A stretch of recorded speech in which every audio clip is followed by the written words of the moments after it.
Hi everyone, I'm Jeanette Lenoir with another edition of EPA Live, and today my guest is Beejhy Barhany, and I'm going to welcome Beejhy. I'm so excited to have you here. Thank you for having me. Absolutely. So I'm going to introduce you a little bit more professionally, so folks know exactly who you are and what you bring to this conversation about food and culture. So Chef Beejhy Barhany is a celebrated figure known for her work as an Ethiopian Israeli chef, author, activist, and entrepreneur. As the founder of the Bina Cultural Foundation and Harlem's renowned Titian See Cafe, Sion Cafe in New York, she dedicates her efforts to advocating for and celebrating the rich heritage of Ethiopian Jewish community. Barhani's personal history includes being born in the Tigray region of Ethiopia and as a member of the Beta Israel community, undertaking a difficult journey through Sudan with her family to immigrate to Israel in the 1980s. She was raised in Israel before relocating to New York City in 2001. And our topic today is her book, named a New York Times Best Cookbook of the Year in 2025, GURSHA, Timeless Recipes for Modern Kitchens from Ethiopia, Israel, Harlem, and Beyond. It is a vibrant celebration of Ethiopian Jewish cuisine. The cookbook features recipes like Dorawat and Injera, blending cultures through food, and shares the personal journey of its author, a Beta Israel Jew who moved from Ethiopia to Israel and finally to Harlem. So, once again, welcome, BJ. Thank you. What an amazing journey! I mean, you've come a long way. But before we get into your journey to Harlem, to open this your cafe, which I'm pretty sure I'll be butchering the name, uh, Sion Cafe, Jew Seeon. Sion. Got There we go. it. Thank you, Sion Cafe in Harlem. So, speaking of the name, my first question is, what does Sion mean, and why was it chosen? All right. Tzion means the ultimate spiritual place where you can nourish your body and soul. Tzion is your dedicated, safe place where you can feel comfortable and celebrate who you are. On top of it, it has a spiritual meaning to Mount Zion in Jerusalem. As an Ethiopian Hebrew that practiced Judaism for thousands of years, the yearning for Zion, for Jerusalem, which is the holy space of many faiths beside Judaism, Christianity, and Islam, but this is where we yearn for the return and unification of the people of Israel or the whole diaspora. I see. Okay. Well, is that why you chose this the name for your cafe? Yeah, I chose it because it's a meaning of nourishment, engagement, and forming your own sacred space. So that's my Zion. This is my Zion. Anybody can create their own Zion, their ultimate space that they crave for. So here at Zion Cafe, I created where I can welcome all people from walks of life to learn, integrate, and learn about Ethiopian Jewish cuisine, the African diaspora as a whole, and celebrate as humankind as a whole, to engage with one another with delicious food from the African diaspora and beyond. Fantastic. Your book, Gersha, is deeply personal, chronicling your journey from Ethiopia to Israel and finally to Harlem. How did this extraordinary migration, fleeing persecution, spending 3 years in Sudan, and settling in three different cultures, shape the culinary philosophy that underpins your cookbook? Sure, it's a long journey. Throughout our journey, we immerse in those countries. Majority of the time, those countries like Sudan, Kenya, Uganda, they welcome us with open arms. We felt part of the landscape, and of course, food is the easiest tool to engage and learn about particular group. And so that's my homage to those countries that were safeguard in my journey to Israel, and I felt like this is part of who I am. So you don't need to be only. I'm not only Ethiopian. I have a little bit of everywhere that travel, because it did impacted me and molded me to be the person I am. So I have a little bit of Sudanese in me, Ugandan, Kenyan, Israeli, and now American. So I am, in a way, a melting pot of all many diasporas. The quintessential American. That's who we are. We are learning and borrowing from every part of the world, and what make it so unique and special as it is. Absolutely. Um, so, after arriving in Israel, you mentioned a period where you steered clear of your native Ethiopian cuisine. What changed for you to embrace and celebrate it publicly with Sion Cafe and now this book? Yeah, what I can say as a whole, the notion or understanding of the ancient, delicious food of Ethiopia is not celebrated as it should be. As you may know, not only through cuisine, but Ethiopia is an integral component of mankind evolution, is the cradle of mankind. Ethiopia gave the gift of coffee to the world and many, many other things. And imagine you on the culinary aspect of it. I felt like the Ethiopian cuisine or African as a whole been overlooked in a way, and I wanted to shine light upon it, specifically to something that is close to me. I know a lot about Ethiopian Jewish cooking, Ethiopian cuisine, and I wanted to shine upon it and, of course, celebrate the heroes and sheroes that kind of hold on tight to those unique recipes from millennia and put it in a book where it can stay for generation to come and learn from. Did you have any pressures? Because you did mention that you steered clear from it. You didn't feel too comfortable expressing the Ethiopian side of your cuisine growing up in Israel. Can you talk a little bit about the pressures to shy away from it? Of course, coming from Ethiopia, trying to integrate to Israeli society, it wasn't an easy. First of all, because of our color, and then language and all of that. And of course, our cuisine is very unique and distinguished. You have a lot of fermentation, ancient grains is not accessible much in a modern Hmm. world, as you may say, whatever it is. Uh, and then the spices, which are packed with, flavors and aromas that are very unique to us. So growing up in Israel, I would say as a child, I didn't want to associate with all the fermentation smell that linger in a house or the spices. I didn't bring Ethiopian lunch to school. I wanted to have something with schnitzel or chocolate or croissant or what have you in order to feel fully integrated. That's a child. I guess I didn't know any better. But as you grow older, actually, I would say after I came to the Americas, traveling as an individual to kind of find myself, even walking on the street of Harlem's, that I've been kind of empowered, and by that, empowered in a sense of seeing the excellence of Black people in terms of owning their own businesses and shining light on the African diaspora, and on the fact that people recognize me as an Ethiopian. It kind of struck me to see, wow, I after all, I have so much heritage, rich heritage, Yeah. that people recognize my feature. What exactly am I hiding from? And um, and that basically started the evolution, the rebirth, reclaiming of who I am. And I started Bina Katra Foundation by doing Shabbat dinners or different events or film screenings, film festival, to engage and teach about the rich history, tradition, and cuisine of Ethiopia. And that, of course, led to opening Sion Cafe.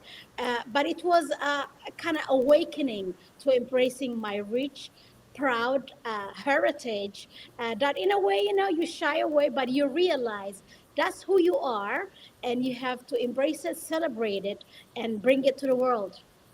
Absolutely, I agree with that, and I've heard so many similar stories about people who come from different cultures and who don't take their home cooked lunch to school because they want to be like everybody else. They want to eat the same kind of food and just don't want, because you will get bullied, in these streets. You will get bullied. So, but your acceptance of self and culture uh, gives permission to others, which is also a rewarding thing in itself. So, I personally appreciate that.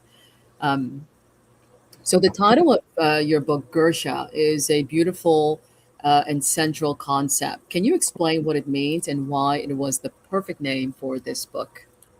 Sure. Gursha is a beautiful tradition within Ethiopian culture of Mhm. nourishment, feeding one another, which means you literally take a morsel of food. You take the injera bread and you grab a little bit of red lentil, misirwat, or dorowat, or cabbage, and you make a nice morsel of bite and you feed it to somebody to showcase love, respect, and friendship.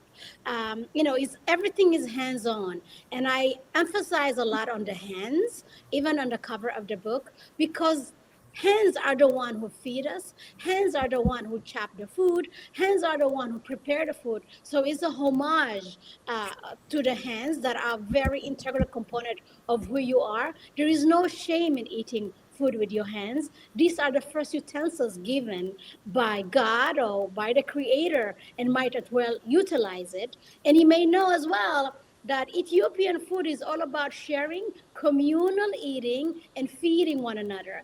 And many ancient cultures in throughout Africa, or Asia, Far East, everything is eaten with the hand. There is a significant connection to the food, and many times when you eat with your hands, it actually benefits your metabolism and what have you. And there is a different etiquettes of the way you eat with your hands. Of course, you have to wash them, and you have to eat with your right hands, and what have you. So, gursha is a whole global African way of eating, feeding one another, utilizing your hands. And yeah, and I hope, to provide one bite, one gursha at a time, uh, to American or to the world, to embrace one another and celebrate different cultures, different cuisines, in order to have a respectful way of integration and living harmoniously or coexisting together. And food is the greatest tool to do so. I agree. And even in our culture, sometimes you'll see some people frown upon using your hands to eat with, but so many people use their hands to eat. Or at least I'm from Suriname originally, and in my country, we don't use forks and knives. I mean, some people do, but I grew up eating with a spoon. you know. But my neighbors, we grew up with lots of Southeast Asians, and they always ate with their hands. So I grew up with people who ate with their hands and people who ate with the spoon. And when I moved to the United States, I had to learn how to use all the cutleries, not just from the knife and the fork, but I have a spoon for dessert, another one for soup. I mean, it was just all this array of utensils to use just to eat. So I can certainly appreciate the cultural significance of nourishing each other when it comes to food. So, and this is really a perfect segment to play a video because one of the pictures I saw was you feeding. So let's watch this video quickly, and Sure. we'll we'll move on in a second.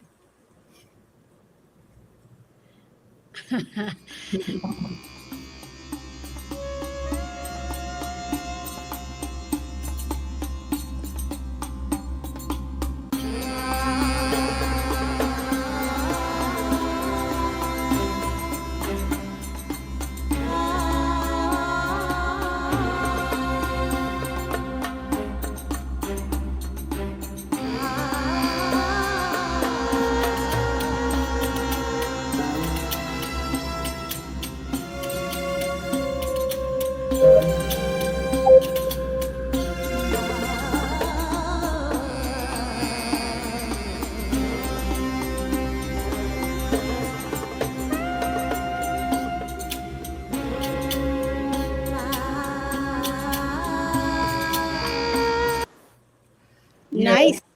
thanks. Well, this is all you. So this is If you wish, I will recommend you can use the Ethiopia jazz, which will complement it even better, which is a wonderful Ethiopian jazz music. I actually was going to use Ethiopian jazz, but then it comes with rules and regulations. So that's Oh, why I did it. I had to use music that I have the rights to use. But got my first choice was Ethiopian jazz. okay, understood. I know. I Yeah, get you. I just couldn't use it. So it is what it is. But in any event, yeah, it's great. So love the photo of you, feeding. I don't know, was that That's my someone? daughter. I figured it was your daughter. She looks like your daughter. I thought that was a beautiful picture. So and it says so much. There's so much in a photo. About nourishment, which goes directly to GURSHA, what GURSHA really means. So thank you for that. Um, so GURSHA is celebrated as the first major cookbook focused on the food of the Beta Israel or Ethiopian Jews. What distinct aspects of this culinary culture do you hope to bring to American tables and food discussions? Sure. The intention really is, as I indicated earlier, to shine light on this delicious flavors and ancient grains that Ethiopia have to offer as a whole. We're talking about just the traditional bread injera, for example, Mhm, is made from ancient grain called teff, which is native to Ethiopia and is gluten free naturally. So mhm, this is our diet. That's our culture, and the whole aspect of telling the story of veganism. This is a tradition that engraved within the Ethiopian Jewish and Ethiopian as a whole. It's not all of a sudden a trend or some phenomena that people discover. You know what I mean? So I mhm, wanted to bring in, and there is so much more. And this is just a glimpse to the rich array of vegetables, grains. We're talking about lentil, legumes, or the spices as a whole. mhm, Um, uh, we to shine light upon it because, as I said many times, Ethiopian African cuisine is not uh, given the light stage that it should deserve. And I'm hoping really to put it out there and be celebrated. And not only that, it's a cuisine that very much seasonal, health wise is beneficial to all, and very flavorful. If you don't like spicy food, you can make it very mild. So it's very versatile. Or the whole aspect of fermentation sourdough. In order to make the staple injera, you need to go through the process of fermentation from 3 to 5 days. That's a whole skill, antiquities that have been passing from generation. So this is very much ancient than anything else. So let's say one of the beloved Ethiopian comfort food is red lentil stew, misir what, but yet there is a reference to it in the Bible, that Esau and Jacob, the two brothers, right? yeah. Jacob was making this famous red lentil stew. This how ancient Ethiopian cuisine is, how ancient Ethiopian cuisine is, just to give you an idea what we're talking about. We've been there for millennia upon millennia. We are the trend makers. Absolutely. And I wish people knew more about that. You know what I mean? I don't think people know enough about the rich history of Ethiopian people, Ethiopian culture, and of course, Ethiopian food. Now, is your food only vegetarian? Do you only serve vegetarian food? No, not at all. It's very diverse. There is a season for everything, right? There is chicken, there is lamb, there is fish. Especially in weddings, they do different, very delicious dorowat, which is, with hard-boiled egg. It's very spicy and aromatic and delicious that you cannot stop eating it with the injera. In order to wash your palate, you're going to have a delicious honey wine, tej, which is the drinks of the god, and stuff like that. And of course, you have beer. Ethiopia is very versatile. Yeah, we are very good at having vegan food, but on top of it, we have a lot of delicious protein, which is beef, lamb, fish, chicken, you name it. As a whole, Ethiopia as a land, we never really serve pork or shellfish or anything like it. Uh, Mm. because it's more ancient Hebraic tradition than anything else. So it's impacted by the Old Testament practices. There are certain things that are forbidden, which are some kosher and non-kosher animal to be eaten. I see. Very, very interesting. One of my favorite restaurants in Washington, D.C. is Dukem. And I've had their beers. When I really want to treat myself, I make my way to Dukem. Have you ever been to Dukem in D.C.? I think so, long time ago. Okay. And that's where I first had the Ethiopian beer, which was really fantastic. Uh, Love my, it. my father goes only because of the beautiful women. Oh, of It's course. outrageous. He's outrageous. And I'm sure he's not alone because Ethiopian people are incredibly beautiful as well. So, but There that's is a whole legend that it believed that the gods of Greek and whatever Rome, they used to go and rest in Ethiopia because it was a place of rest and rejuvenation. That's what is believed according to legends. And the uh, Greeks did admire the beautiful Ethiopian people as a whole. They call them the handsome people. well, they're right. I love it. I think it's wonderful. All right. So our next question is: Your book masterfully balances traditional dishes like dorwat and begwat with modern creations like the injera fish tacos. How do you approach this fusion, and what is the significance of adapting traditional staples? Sure. The way I look at it is not is evolution. Yeah. Mhm. The base, the foundation is always Ethiopian, no matter what. But in order to celebrate your surrounding, your welcoming community, I decided to create this particular unique dish with berbera fried fish, and then create a taco from the injera as a homage to Spanish Harlem or to the many people that I encounter with here in the US.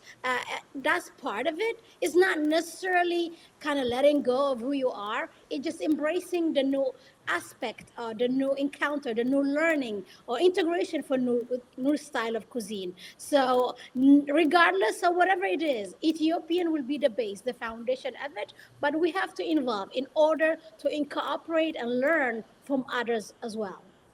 I think that's really fantastic, which makes it such a unique, uh, space that brings communities and different cultures together. And I think you're at a perfect place for that, Harlem. So that's wonderful. That's Now, correct. And go ahead. not only that, this particular venue, 760 St. Nicholas Avenue, Mhm. throughout the Harlem Renaissance, it used to be the place to hang out. So, according to the biography of Malcolm X by Mhm. Alex Haley, it used to be called Jimmy's Chicken Shack. And this is where young Malcolm X will wash dishes, or Red Fox as a waiter, or young Charlie Parker listening to the great Art Tatum. So the whole, notion of the excellence that brought us to the that brought me to this country in a way, because they paved the road, the way, in order for many people from different parts of the world have the access, the ability to immigrate. And for me, as a Black woman, Ethiopian woman, to come to Harlem and find out about this history, it was a great privilege and honor. As a homage to them, we have a plaque on a wall telling the story of Charlie Parker, Red Fox, Malcolm X, and what have you, even books, and even have live music to honor them, or a cocktail named after them. So it's all interconnected. You come to a new place, you try to adapt and respect, and that's what I try to do, because Harlem being a very open and welcoming space for me, and basically being in Sugar Hill, Harlem, and there is a lot of interesting connection within Harlem and Ethiopia as a whole. In the 1808, uh, uh, free African American and Ethiopian merchant seamen formed the Abyssinian, which is the first church in the U.S. where free Hmm. black people can worship without segregation. Eventually, the origin of the church was downtown Manhattan, but eventually it moved to Harlem. And Abyssinian is a staple within the community. This was Adam Clayton Powell preach, and Hmm. many, many leaders and politicians and all of that stuff. So the Harlem Ethiopia is entwined. It's always there, and I'm honored to continue that legacy.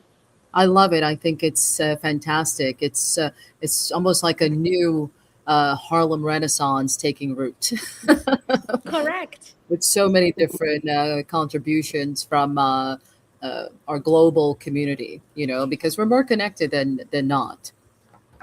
So, anyways, my next question is: you mentioned Beta Israel's weekly Shabbat.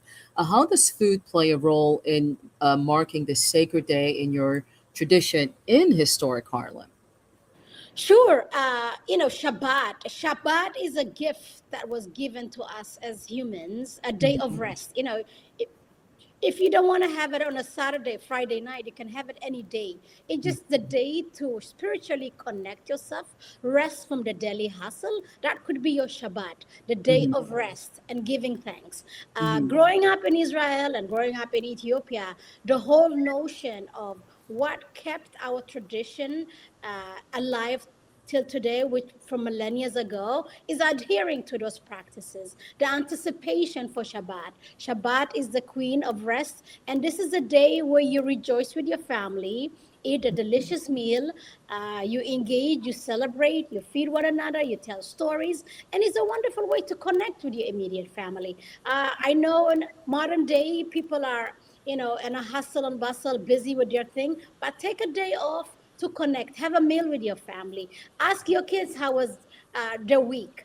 This is a wonderful tool, a gift to us that cannot reflect on what's going on and reconnect, rejuvenate, and mhm. kind of start anew. So that's Shabbat for me. Create your own special day Shabbat in order to have a better, days in this world. I agree, and as you know, American culture, we find so much value in being busy all the time. I mean, the idea of Shabbat is it's not something that most Americans adhere to. They're like, oh, I work 7 days a week. I'm always working. Like, they take so much pride. It's just part of our culture and our identity and our value system. But I do value what you just said. I think it is very important that we do take a day of rest, not just to rest and do nothing, but to reconnect as a family, to reconnect as a community. And food is such a perfect, medium where communities can come together, families can come together and connect and ask about your kids. As much as we're away from our children, as busy as we all are, it's just a wonderful thing. So I appreciate that. So I also, oh, well, we actually already, I've already asked you about the meaning of GURSHA, so we'll skip that. So there's the other question. Besides Dorawat and Injera, what are three other specific dishes or spice blends mentioned in GURSHA that the average American foodie can incorporate in their own cooking? Sure. I mean, the Berbera is very straightforward. I Mhm, mean, it sounds a lot of scary, but it's the backbone of Ethiopian cooking, right? It mhm, might consist of a lot of spices, but once you make a big batch of it, you have it for the rest 6 months, right? Don't be overwhelmed by it. It's doable. It's a lot of aromatic, and luckily enough, you can kind of create your own signature spice blend, right? mhm, You have the Berbera, and if you are not into it, it's too much of a work. You always can buy it ready made from us, Amazon, what have you. And the mhm, other thing is you can make your own nice a chai mix for Ethiopian spice tea, which is Mhm. cardamom, coriander, and cinnamon. That's give it a nice, very festive flavor to your tea or coffee. Something you can incorporate for the holidays and what have you. Another thing is within Ethiopian cooking, I would say you will need onion, garlic, and ginger. I call it the Holy Trinity. In Yeah. order to make something very mild, use turmeric, and this is straightforward salt and pepper, and a little bit of Mhm. jalapeno. So don't be overwhelmed or scared to make Ethiopian food. It actually very much accessible, doable, one step at a time. I think bring something unique to the table, celebrating this beautiful holidays coming upon us. I love it. Sometimes I get a little bit, adventurous with my cooking, and then I'll throw in something like turmeric. Or the other day when I cooked something, I was like, oh, well, let me try this spice. And it was something similar to turmeric, and I almost ruined the dish. Well, I always say if you add cardamom or Mm. coriander to your dish in the right amount, it will only enhance your cooking. For example, stuff like that. Yeah, I know I'm still learning, but I really love to cook. So, anyways, what is the significance of GURSHA being the first major cookbook focused on the food of the Beta Israel, and how do you hope it finds a place in American kitchens and culture? Um, I'm I'm hoping for people to be engaged, Hmm. willing to try something new and explore. At the end of the day, I am an Ethiopian Israeli American woman that I Hmm. wanted to contribute to the landscape of diversity and bring the rich flavors of my culture to everybody, and is to let them know that it's very much healthy than anything else. This is just a glimpse to the rich flavors of Ethiopia as a whole. And I hope for many more to come and engage with the different flavors, different regions, and what have you. Ethiopia is a lot more diverse than when we think, and it has a lot more to offer to the world. America, are you ready to explore and celebrate the delicious flavors of Ethiopia, Africa? Let's go. Absolutely, I'm ready. So let's talk about your book tour. How's it going? I know you started in New Mexico, but how's your book tour going? I would say is very fulfilling and empowering and engaging, very much so. A lot of people are eager to learn and have a lot of questions, and some of them never had Ethiopian food. It would be the first time. There is a great interest, and the fact that there's a lot of benefits for eating gluten free or veganism and ancient grains, which is good for you. Overall, I would say uh, is very positive. I love it, and there is many more communities that I look forward to visiting, educating about the rich flavors of Ethiopia and the African cuisine as a whole, and just to celebrate the unique diversity that each one of us have to offer and bring to the table. And let's break those barriers by breaking bread together, celebrating one another, embracing one another. That's what Gursha is doing, one bite at a time, to have a better understanding and respectful and coexisting together in America. We all call home America, and is unique in flavors, shapes, colors, and food is the integral component of who we are, of our identity. Absolutely. And what a perfect time too with the holiday right upon us. What a wonderful time to get to know Gersha and come together. So now we've reached nearly the end of our show, and we are at the question of the day. So let me play this video so we can get to it. Here you go.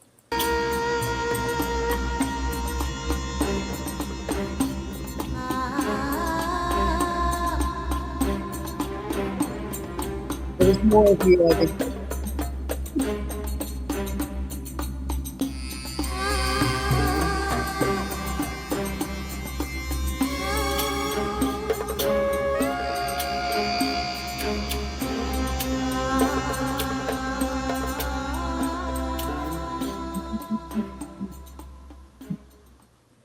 York is suffering from a crisis, and it's called halalflation. Today, we're going to get to the bottom of this. How much does a plate of halal cost right now from this truck? $10. $10. chicken over rice, lamb over rice, $10. $10? Yeah. When you're a street vendor, you have to pay for the food, the plates. How much do you have to pay for your permit? Before it was 22K. 20.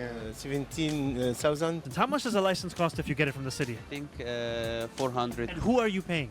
The permit owner. You're not paying the city. No. You pay the permit owner $22,000 just so you can sell this food. Yes. And who is this?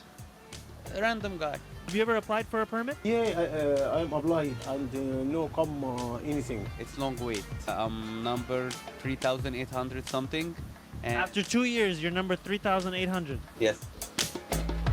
These are the 4 bills that are sitting in the city council right now, which would give these vendors their own permits and make your halal more affordable. But Eric Adams hasn't said a single word about them. If you own the permit, then how much would you charge for the plate? $7. $8. $8. Would you rather pay $10 for a plate of halal or $8? $8. I think $8 is the way to go. If I was the mayor, I'd be working with city council from day one to make halal $8 again. All right. Tastes like $10, but it should be 8. Okay. So the question is let me go back to it here. Question of the day is I have to remove this one first. Is New York, NYC suffering from halalflation? What do you think? Do you think now that we have a mayor-elect Mamdani in office, his thing is we have to make halal food cheaper again, and whatnot, and so most people rather have it for $7 or $8 than $10. But overall, do you think New York City is suffering from halalflation?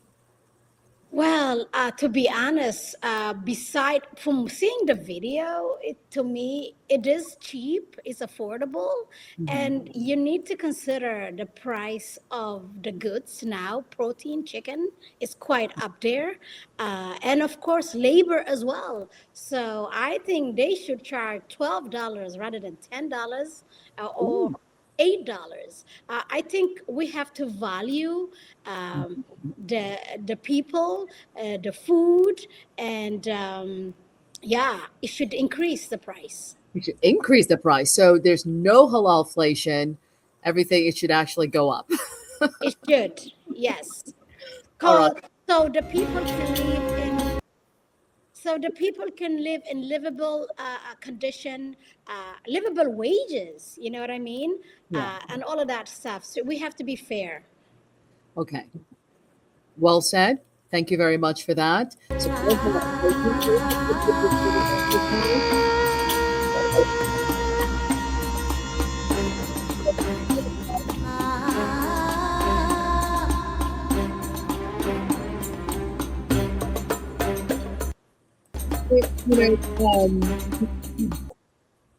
I absolutely enjoyed our time together. Thank you so much. I put the address of Sion Cafe on the screen for you, and I know you're pretty active on Instagram too, so folks can also find you on Instagram. And the book is available everywhere where books are sold. You can find it on Amazon and Barnes and Noble, so anyone can find you and find this book. And with the holiday season upon us, there's certainly some great ideas that many people can benefit from and apply and incorporate into their American cultural traditions. Because it's wonderful to have options. So, is there anything I haven't asked you that you think is important to note? Oh, overall, I think we covered it all. I just want to encourage people to immerse themselves in something new, Mhm. explore, engage. Don't be intimidated. Don't be judgmental of somebody that look different than you or might be dressed some differently. Let's be more open, receptive, and respectful to all. Because at the end of the day, we're all striving to excel Mhm. and have a wonderful spiritual meaning in this world. We are here at transient. You know, nothing is forever. Yeah, well said. Nothing is forever. We are here. All right. Well, thank you so much, BJ. I really appreciate your time. I can't wait to visit the cafe and have some of your delicious food. Um, so, thank you all very much for joining me today, me and BJ, for another edition of EPA Live. Have a wonderful, safe, and holiday season. I'm Jeanette Lenoir with E Pluribus America, and this is Our American Culture. Bye bye. Bye.